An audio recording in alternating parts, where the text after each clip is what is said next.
Okay, this is going to be my last video. So, I'm sitting here as I did the last two videos and I'm thinking about everything that's transpiring in the city of Chicago.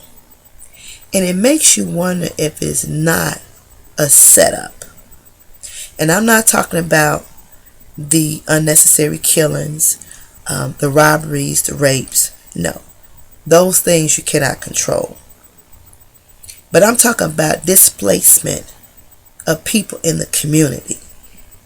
When you try to clean out an area that you want back, that you gave up, you snuck out of it overnight because certain people moved into your neighborhood and your communities, and you feel like they tainted it in some kind of way, so you fled to the suburbs, only to get to the suburbs and find out that the public transportation is not as easy, and you have to deal with a lot of flooding issues.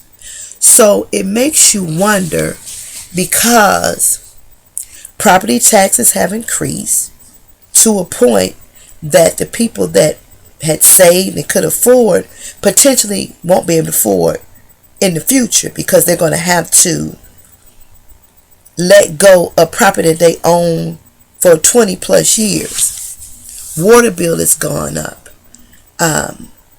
They're allowing crime to run rapid in some areas when they had this information all the time and they could have started to do something. And then on top of that, they say they can't do nothing. But then you look at your surrounding suburbs, the acknowledgement of crime happening in those suburbs may not be openly displayed all the time, but they do a better job of keeping things a little bit under control than they do in certain of other areas. Then you look at your CPS school system. They're just in the communities, African American, black communities, they let them go down. And matter of fact, they even allow some of them to close, and they let charter schools come in, and quite naturally, the charter schools are collecting off every child that go there. And then you have to look at all the abandoned buildings in these different communities, west side, south side, not that many north, that stay abandoned for a long time. The weeds grow up. There's garbage. Then that means that people break in, they live, they steal, they hang out. And then you have the traffic on the corners that they don't want to clean up. So it makes you wonder, then this will force people who've been there to get tired of it and they move out. So it makes you think, is this a setup to set people out? So the ones that left overnight can come back into the city and take your property and your premises.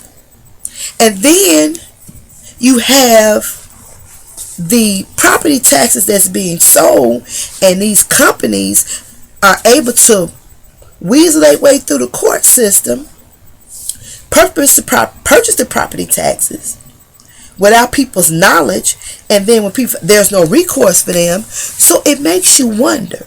It really makes you wonder. When the aldermen can sit back and they can agree to increase property tax, when you already make a six-figure salary, your mayor, your governor, your senator, your congress, they make the money, so they can afford it. But what does it say about people who can't afford all this stuff?